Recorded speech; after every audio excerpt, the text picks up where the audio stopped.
Olá a todos, estamos aqui para mais uma aula do EAD. Hoje nós vamos percorrer os momentos mais decisivos da história da humanidade. Não estamos falando apenas de um evento histórico, mas de uma jornada de sacrifício e dor, e finalmente de uma esperança inabalável.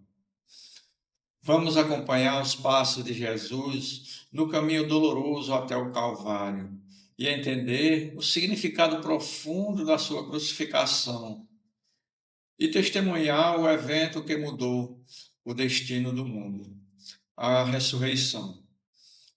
Então vamos nos preparar, pois esta não é apenas uma aula de história, é uma aula sobre o maior ato de amor já registrado.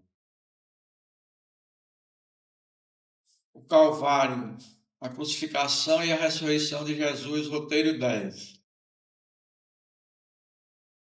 O objetivo da aula de hoje é relatar os principais acontecimentos ocorridos no Calvário, na crucificação e na ressurreição de Jesus, interpretando-os à luz do entendimento espírita. O Calvário de Jesus começa quando ele é aprisionado no Getsemane, Horto das Oliveiras, no momento em que orava na companhia de Pedro, João e seu irmão Tiago. Lucas 22, 39, Mateus 26, 36, 41, João 18, 1, 11.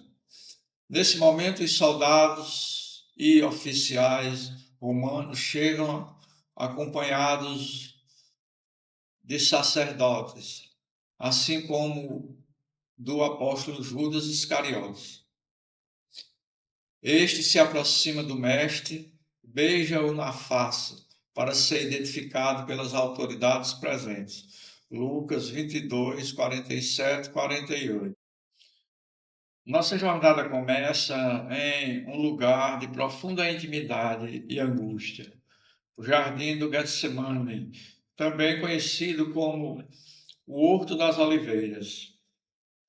É importante entender que o Calvário de Jesus não começa apenas no monte da crucificação, mas aqui no momento em que ele decide aceitar o cálice do sacrifício. Enquanto Jesus orava na companhia de seus apóstolos mais próximos, Pedro, João e Tiago, o silêncio da noite foi interrompido. Lucas e Mateus nos relatam que naquele momento de entrega espiritual, a traição se materializou. Vemos aqui o momento exato em que Judas Iscariotes, um dos seus, lidera os soldados e oficiais romanos. O sinal escolhido por Judas é carregado de simbolismo, um beijo na face. O que deveria ser um gesto de amor e respeito foi usado como a senha para a identificação e prisão do mestre. Como está escrito em Lucas, Judas, com um beijo, trai o Filho do Homem. A partir deste instante, Jesus é levado e o caminho para a cruz se torna inevitável. Em seguida à prisão de Jesus, os apóstolos se revelam apreensivos, temendo que alguma coisa ruim poderia lhes acontecer. Pedro, inclusive, nega conhecer Jesus quando por 3 vezes é inquirido, conforme Jesus tinha previsto. Lucas 22, 54, 62.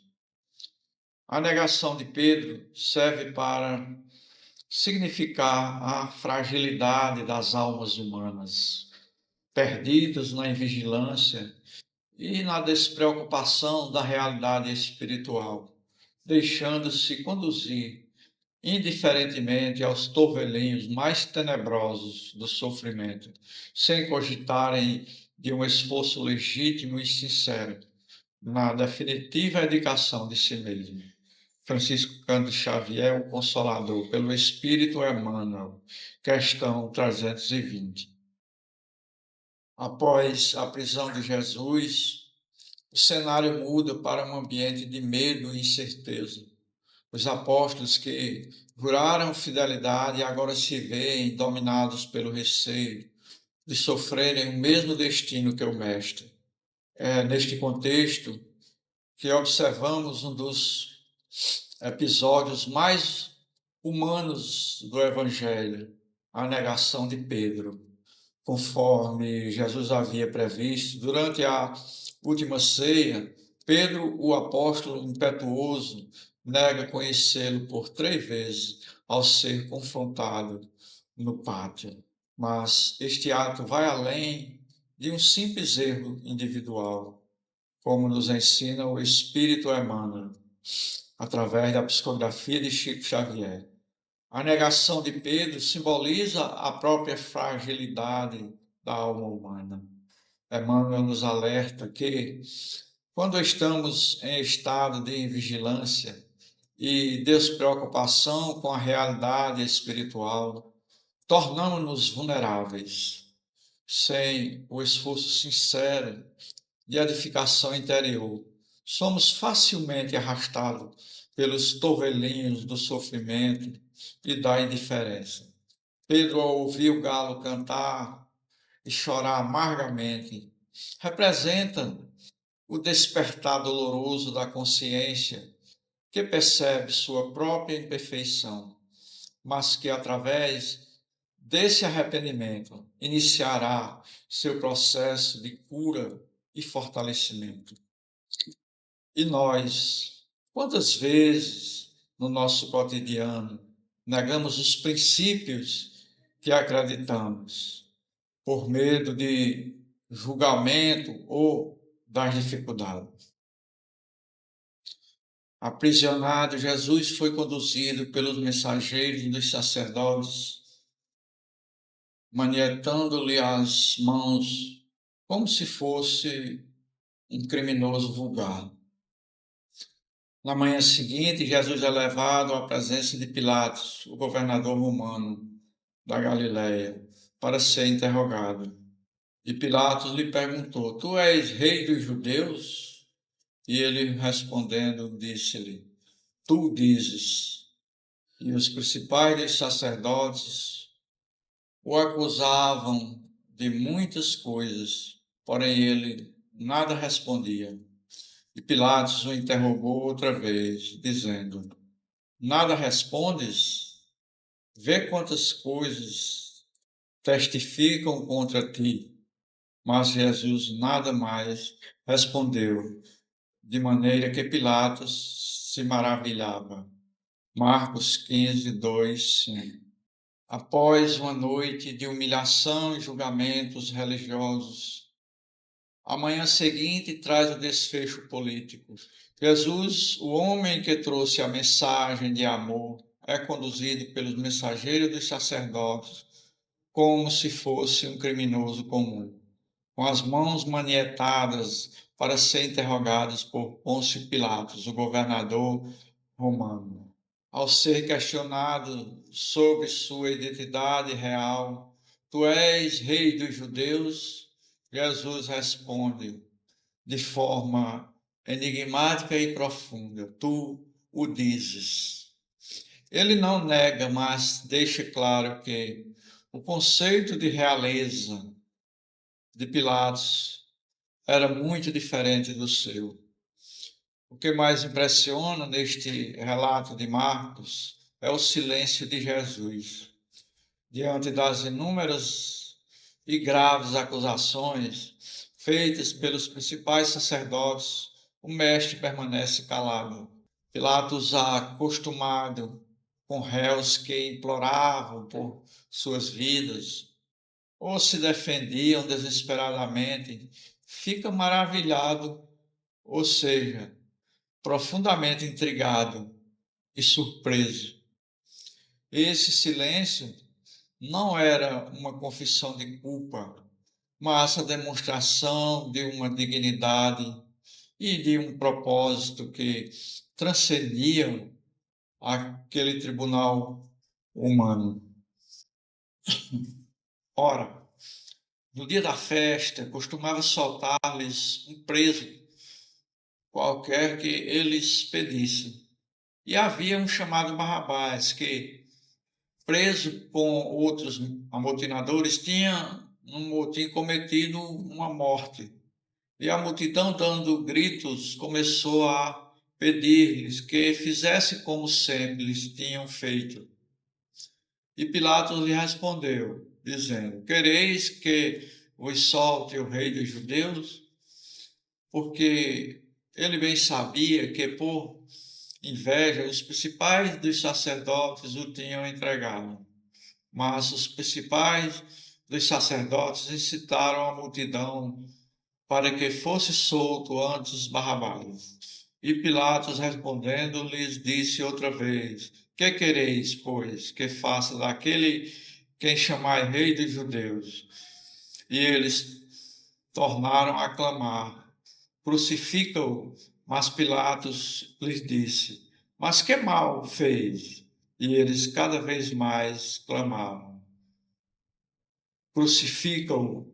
Então Pilatos, querendo satisfazer a multidão, soltou-lhes Barrabás e, açoitado Jesus, o entregou para que fosse crucificado. Marcos 15, 6, 15. Chegamos a um momento crucial de injustiça histórica. Seguindo o costume da época de libertar um prisioneiro durante a festa, Pilatos coloca o destino de Jesus nas mãos do povo. De um lado, temos Barrabás, descrito por Marcos como um amotinador e assassino. Do outro, Jesus, o mestre da Galileia. Pilatos percebia a motivação por trás da entrega de Jesus, a inveja dos sacerdotes. No entanto, a narrativa nos mostra o poder da manipulação. Os principais sacerdotes excitaram a multidão, transformando o que deveria ser um julgamento em um clamor por morte. Quando questionados sobre o que fazer com aquele a quem chamavam de rei dos judeus, o grito ecoou: não foi por justiça, mas por condenação. Crucifica-o. Diante da pergunta de Pilatos, mas que mal fez ele?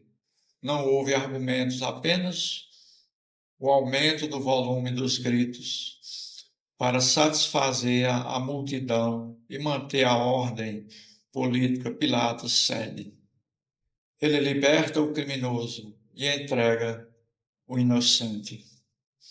Após ser açoitado, um castigo brutal que visava enfraquecer o réu antes da execução, Jesus é entregue para o destino final, a cruz. Barrabás representava a revolta violenta contra Roma, enquanto Jesus representava a renovação espiritual. A multidão escolheu a violência em vez do amor. Pilatos entregou Jesus para ser crucificado. Ele saiu carregando sua cruz e chegou ao chamado lugar da caveira, em hebraico chamado de Gólgota, onde o crucificaram, e com ele dois outros, um de cada lado e Jesus no meio. Pilatos redigiu também um letreiro e o fez colocar sobre a cruz. Nele estava escrito: Jesus Nazareno, Rei dos Judeus. E estava escrito em hebraico, latim e grego. João 19, 17 e 20. Perto da cruz permaneciam Maria, a mãe de Jesus, sua irmã, mulher de Clopas, e Maria Madalena. Vendo Jesus, a sua mãe, e próximo a ela, o apóstolo João, disse: mulher, eis aí o teu filho. Depois disse aos discípulos: eis aí tua mãe. E disse, aquela hora, o discípulo a recebeu em sua casa. João 19, 25, 27. Acompanhamos agora o ápice do sacrifício. Jesus, já exausto pelos açoites, carregava o madeiro até o Gólgota, o lugar da caveira. Ali entre dois outros condenados, ele é crucificado. Sobre a sua cabeça, o letreiro escrito por Pilatos em 3 línguas, hebraico, latim e grego, proclamava para todo o mundo conhecido da época: Jesus Nazareno, Rei dos Judeus. Sem saber, Pilatos anunciava a soberania espiritual daquele que parecia derrotado. Mas mesmo no auge da agonia física, o Evangelho de João nos revela a sensibilidade e o amor de Jesus. Aos pés da cruz, em um cenário de abandono por parte de muitos, permaneciam as mulheres fiéis, sua mãe Maria, a irmã de sua mãe e Maria Madalena, junto ao apóstolo João. Ao olhar para sua mãe, Jesus não vê apenas a dor de uma progenitora, mas estabelece um laço de fraternidade universal. Ao dizer: mulher, eis aí o teu filho. E para João: eis aí tua mãe. Jesus entrega o cuidado da humanidade uns aos outros. A partir daquela hora, João a recebe em sua casa, simbolizando que o amor cristão cria novos vínculos que transcendem o sangue. Neste momento de dor extrema, um detalhe nos chama a atenção e merece-nos nossa reflexão. Quem permaneceu ao lado de Jesus? Enquanto a maioria dos apóstolos, tomados pelo medo e pela incompreensão, havia se dispersado, vemos um grupo de resistência formado pelo amor. O papel das mulheres na crucificação é um testemunho de coragem inigualável. Maria, sua mãe, Madalena e outras seguidoras desafiaram o perigo social e a presença dos soldados romanos para não permitirem que o mestre morresse em total solidão. Elas representam a força daquelas que não abandonam o ideal, mesmo quando ele parece derrotado. E junto a elas, João, o discípulo amado. João foi o único dos 12 que venceu o medo da perseguição para testemunhar o sacrifício final. É nesse cenário, entre a dor das mulheres e a lealdade de João, que Jesus realiza seu último ato de cuidado humano, confiando sua mãe ao discípulo e o discípulo à sua mãe. Essa família espiritual formada no Calvário nos ensina que o verdadeiro amor lança fora todo o medo, que a presença silenciosa em momentos de dor é uma das maiores formas de caridade que podemos exercer. No sábado, Maria de Magdala e Maria, mãe de Tiago e Salomé, compraram aromas para irem ungir o corpo de madrugada no primeiro dia da semana. Elas foram ao túmulo ao nascer do sol e diziam entre si: quem rolará a pedra da entrada do túmulo para nós? E erguendo os olhos, viram que a pedra fora removida. Ora, a pedra era muito grande. Tendo entrado no túmulo, elas viram um jovem sentado à direita, vestido com uma túnica branca, e ficaram cheias de espanto. Porém, lhes disse: Não vos espanteis, procurai Jesus de Nazaré, o crucificado, ressuscitou, não está aqui. Vede o lugar onde o puseram. Mas ide dizer aos seus discípulos e a Pedro que ele vos precede na Galileia. Lá o vereis como vos tinham dito. Marcos 16, 1, 7.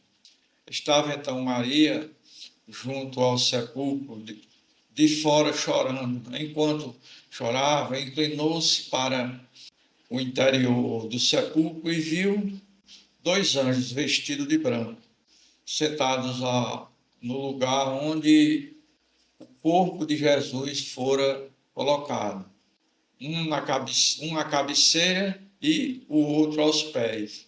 Disseram-lhe então: Mulher, por que choras? Ela lhe diz: Porque levaram meu Senhor, e não sei onde o puseram. Dizendo isso, voltou-se e viu Jesus de pé, mas não sabia que era Jesus. Jesus lhe disse: Mulher, por que choras? A quem procuras? Pensando ser o jardineiro, ela lhe diz: Senhor, se foste tu que levaste, dize-me onde puseste, e eu irei buscar. Diz-lhe Jesus: Maria. Voltando-se a ela, lhes diz em hebraico: Rabone, que quer dizer mestre. Jesus lhe diz: Não me toques, pois ainda não subi ao Pai. Vai, porém, a meus irmãos e diz-lhes: Subo a meu Pai e vosso Pai, a meu Deus e vosso Deus. Maria Madalena foi anunciar aos discípulos: Vi o Senhor e as coisas que ele lhe disse. João 20, 11, 18. O sábado de silêncio termina e, ao nascer do sol, do primeiro dia da semana, a esperança começa a florescer. Maria Madalena, Maria mãe de Tiago e Salomé levam aromas para cumprir o último gesto de carinho, ungir o corpo de Jesus. Elas carregavam uma preocupação prática: quem rolará a pedra? Mas ao chegarem, percebem que o impossível aconteceu. A pedra, embora muito grande, já fora removida. Dentro do túmulo, a mensagem que mudaria a história: ressuscitou, não está aqui. O jovem de branco não apenas anuncia a vitória sobre a morte, mas pede que a notícia seja levada especificamente aos discípulos e a Pedro, mostrando que, apesar das falhas do passado, o Mestre esperava na Galileia. No entanto, o Evangelho de João nos detalha a experiência íntima de Maria Madalena. Em meio às lágrimas e à confusão de ver o sepulcro vazio, ela encontra alguém que pensa ser o jardineiro. Sua dor era tão profunda que ela não o reconhece imediatamente, até que ele anunciou o seu nome, Maria. Ao ouvir o tom de voz, o véu da tristeza cai. A única palavra que resume toda a sua devoção, Rabone, que significa mestre. Jesus a envia como a primeira apóstola da ressurreição, incumbida de anunciar que ele vive e que agora a relação com Deus se tornou ainda mais próxima. Meu Pai e vosso Pai, meu Deus e vosso Deus. Um detalhe que muitas vezes passa despercebido, mas que é fundamental, é o propósito da pedra removida. Às vezes somos levados a pensar que a pedra foi rolada para que Jesus pudesse sair, como se ele estivesse limitado pelas paredes de pedra. No entanto, a realidade espiritual é muito mais gloriosa. Jesus, em seu corpo ressuscitado, já não estava mais sujeito às barreiras físicas da matéria. Ele já havia saído. A pedra não foi removida para deixá-lo sair, mas para permitir que as mulheres e posteriormente todos nós pudéssemos entrar e ver. A pedra foi removida para que houvesse testemunhas. Foi um ato de misericórdia divina para que Maria Madalena, Pedro e João pudessem contemplar o vazio que provava a vitória. O túmulo aberto é, na verdade, um convite: vinde e vede o lugar onde o Senhor jazia. Deus remove os obstáculos dos nossos olhos para que possamos crer no invisível através das evidências que ele nos deixa.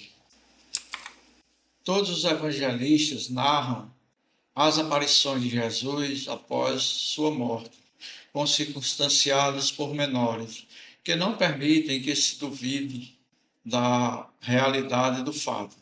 Elas, aliás, se explicam perfeitamente pelas leis fluídicas e pelas propriedades do perispírito, e nada de anômalo. Apresentam em face dos fenômenos do mesmo gênero, cuja história antiga e contemporânea oferece numerosos exemplos, sem lhes faltar sequer a tangibilidade. Se notarmos as circunstâncias em que se deram as suas diversas aparições, nele reconhecemos em tais ocasiões todos os caracteres de um ser fluídico. Allan Kardec, a Gênesis, capítulo 15, item 61.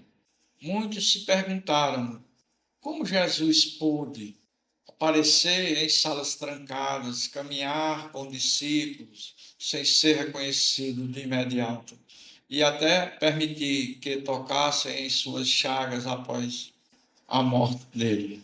Todos os evangelistas narram essas aparições com detalhes que não nos permite duvidar da realidade do fato. A explicação para esse fenômeno, que para muitos parecem mistério insondável, reside nas leis fluídicas e nas propriedades do perispírito.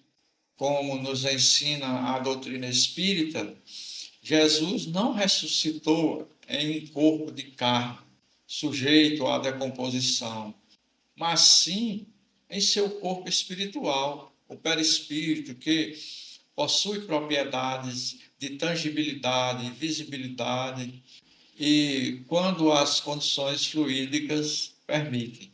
Ao observarmos as circunstâncias das aparições, reconhecemos todos os caracteres de um ser fluídico, a capacidade de aparecer e desaparecer subitamente, a mudança de forma que confundia os observadores iniciais e a faculdade de ser tocado, como ocorreu com o apóstolo Tomé. Essas aparições nada têm de anômalas, elas seguem as leis naturais que a história, tanto antiga quanto contemporânea, já registrou em diversos outros casos de fenômenos de efeitos físicos. É fundamental compreendermos que a ressurreição não foi um milagre que suspendeu as leis da natureza.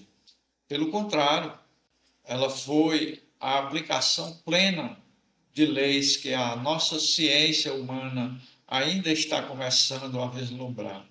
Jesus, na sua condição de governador espiritual da terra, detém o domínio absoluto sobre a matéria e os fluidos que compõem o nosso mundo. Diferente de uma aparição comum, as aparições de Jesus foram marcadas por uma intensidade e uma clareza extraordinária. Isso se explica pela sua perfeição espiritual. Por possuir um perispírito puríssimo, Jesus conseguia manipular as energias fluídicas com uma precisão tal que podia se tornar visível, audível e até tangível, conforme a necessidade pedagógica do momento. Ele se apresentou a Madalena, aos discípulos em Emaús e a Tomé, utilizando essas propriedades naturais do corpo espiritual. Assim, a ressurreição deixa de ser um evento incompreensível para se tornar a maior demonstração de que o Espírito comanda a matéria. Jesus nos mostrou na prática que a vida não se interrompe e que a morte é apenas uma transição de estado regida por leis divinas perfeitas e imutáveis. Após a aparição a Maria Madalena, Jesus encontra os discípulos fechadas as portas onde se achavam os discípulos por medo dos judeus. Jesus veio e, pondo-se no meio deles, lhes disse: "A paz esteja convosco."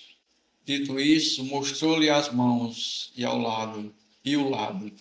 Os discípulos então ficaram cheios de alegria por verem o Senhor. Ele lhe disse de novo: "A paz esteja convosco.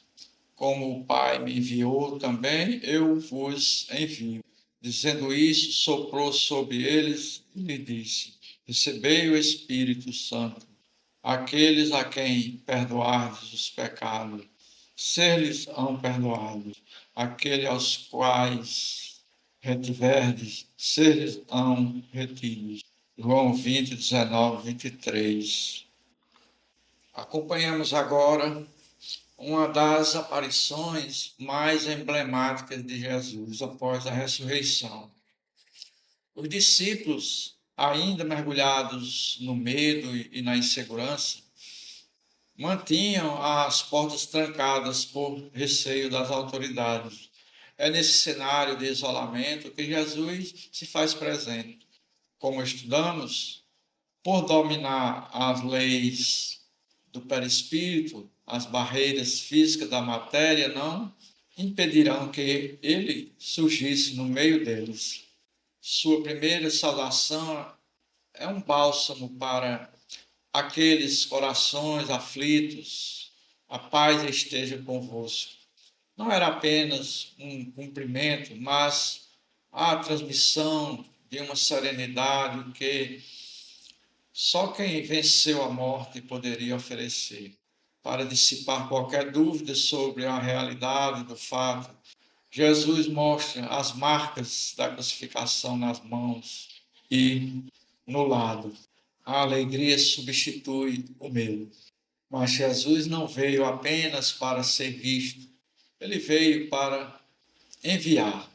Ao soprar sobre eles e dizer: "Recebei o Espírito Santo", Jesus transfere a autoridade espiritual e a missão de levar adiante a mensagem do reino. Ele estabelece que a principal ferramenta dessa missão seria o perdão, capacitando os apóstolos a serem embaixadores da reconciliação divina. Muitas vezes olhamos para a ressurreição apenas como um evento de glória pessoal de Jesus, mas ao reencontrar seus discípulos, o Mestre revela o verdadeiro propósito de sua vitória, a missão do perdão. Observem que o primeiro poder delegado por Jesus aos seus continuadores não foi o de governar, de acumular riquezas ou de impor dogmas, mas o poder de perdoar. Isso é profundamente simbólico. O cristianismo nasce em sua essência como uma proposta de cura para os erros e as feridas humanas. Ao dizer aqueles a quem perdoardes os pecados, eles são perdoados, Jesus não estava apenas instituindo um rito, mas ensinando que a reconciliação é a força capaz de libertar a alma dos torvelinhos do sofrimento que mencionamos anteriormente. Ele nos mostra que se o Calvário foi o limite da dor, o perdão é o limite do amor. A partir deste momento, os discípulos deixam de ser apenas seguidores para se tornarem instrumentos de auxílio. A missão deles e a nossa hoje é levar essa medicina espiritual a um mundo que ainda adoece pelo ódio, pela culpa. A ressurreição só se completa em nós quando somos capazes de transformar nossas próprias dores em atos de perdão e serviço ao próximo. Um dos 12, Tomé, chamado de Dídimo, não estava com eles quando veio Jesus. Os outros discípulos então lhe disseram: vemos o Senhor. Mas ele lhe disse: se eu não vir em suas mãos o lugar do cravo, dos cravos, e não puser meu dedo no lugar dos cravos, e minha mão no seu lado, não crerei. 8 dias depois, achavam-se os discípulos de novo dentro da casa, e Tomé com eles. Jesus veio, estando as portas fechadas, pôs-se no meio deles e disse: a paz esteja com. Disse depois a Tomé: põe teu dedo aqui e vê minhas mãos. Estende tua mão e põe-na no meu lado. E não sejas incrédulo, mas crê. Respondeu-lhe Tomé: meu Senhor e meu Deus. Jesus lhe disse: porque viste, creste. Felizes os que não viram e creram. Muitas vezes julgamos Tomé por sua incredulidade, mas sua atitude representa a necessidade humana de provas diante do extraordinário. Ao dizer que só acreditaria se tocasse as feridas, Tomé personifica todos aqueles que buscam a evidência material para aceitar a realidade espiritual. 8 dias depois, Jesus retorna. Novamente, as portas estavam fechadas, reforçando o caráter fluídico de sua presença. Com infinita paciência e amor, ele se dirige especificamente a Tomé. Ele não o condena pela dúvida, mas oferece a prova solicitada. Põe o dedo aqui e não sejas incrédulo, mas crê. Ao tocar a realidade do Mestre, Tomé exclama a mais profunda confissão de fé: meu Senhor e meu Deus. Mas Jesus, olhando para além daquele tempo e espaço, profere uma mensagem que chega até nós hoje. Felizes os que não viram e creram. Esta frase encerra o ciclo das aparições físicas para inaugurar a era da fé racional e sentida. Jesus nos convida a crer, não porque vimos o fenômeno com os olhos de carne, mas porque sentimos a sua presença e a sua lei de amor pulsando em nossa consciência.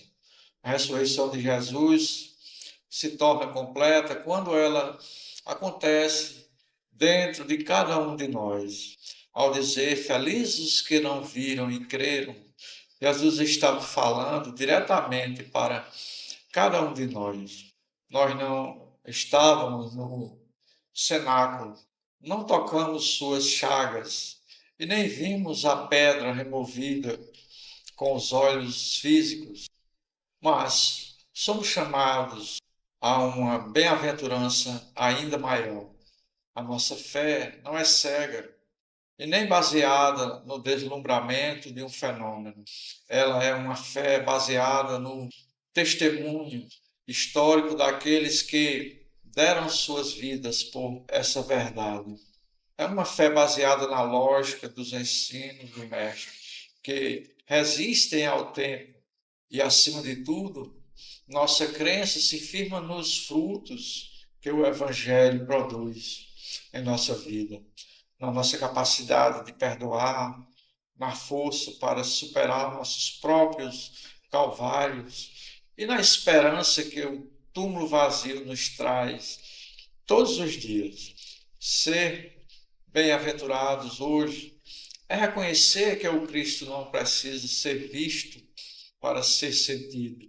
Ele vive em cada ato de amor e em cada decisão de seguir o seu caminho. Que esta aula ajude você a fortalecer essa visão espiritual, transformando a teoria do texto na prática da vida. Jesus aparece e desaparece instantaneamente. Penetra numa casa, a porta fechada. Em Emaús, conversa com 2 discípulos que o não reconhecem e desaparecem repentinamente. Acham-se de posse desse corpo fluídico, etéreo, que há em todos nós. Corpo sutil, que é o invólucro inseparável de toda a alma. E que um alto espírito como o seu sabe dirigir, modificar, condensar, refazer à vontade, e a tal ponto que se torna visível e tangível aos assistentes. Leon Denis, Cristianismo e Espiritismo, capítulo 5. As provas da ressurreição de Jesus são incontestáveis, não há como ter dúvidas. Todos esses acontecimentos relatados pelos evangelistas depois da crucificação de Jesus servem de base para o conhecimento histórico do cristianismo. Daí ter Paulo afirmado: se o Cristo não ressuscitou, é vã a nossa fé. Cristianismo não é uma esperança, é um fato natural, um fato apoiado no testemunho dos sentidos. Os apóstolos não acreditavam somente na ressurreição, estavam dela convencidos.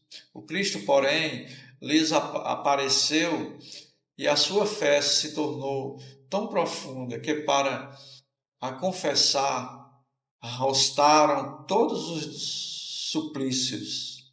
As aparições do Cristo, depois da morte, asseguraram a persistência da ideia cristã, oferecendo-lhe como base todo um conjunto de fatos. Leon Denis, Cristianismo e Espiritismo, capítulo 5.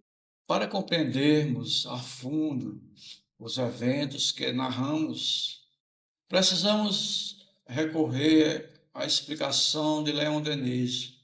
Ele nos esclarece que Jesus, após a morte, agia em posse do seu corpo fluídico e etéreo, o perispírito. Este corpo sutil que todos nós possuímos era dirigido pelo alto Espírito de Jesus, com tamanha maestria que ele podia condensá-lo para se tornar tangível ou refazê-lo para desaparecer instantaneamente. Isso explica porque ele podia penetrar em casas com portas trancadas ou conversar com os discípulos no caminho de Emaús sem ser reconhecido, até que decidisse revelar sua identidade. As provas da ressurreição são, portanto, incontestáveis sob as leis da natureza espiritual. Por isso, o apóstolo Paulo, em sua profunda sabedoria, afirmou: se o Cristo não ressuscitou, é vã a vossa fé. Ele compreendeu que a base do cristianismo não é apenas um código moral, mas um fato natural e histórico, a vitória definitiva sobre a morte. O cristianismo não é uma simples esperança ou uma doutrina de consolo, é a constatação de um fato da natureza. A ressurreição de Jesus é a prova viva de que o espírito é imortal e de que a vida prossegue radiante e ativa até além do túmulo. Para encerrarmos nossa reflexão, precisamos compreender que o que sustenta todo o edifício do cristianismo. O apóstolo Paulo, com sua lógica impecável, escreveu: se o Cristo não ressuscitou, é vã a vossa fé. Esta frase não é apenas uma sentença teológica, é o reconhecimento de que a ressurreição é o divisor de águas da história humana.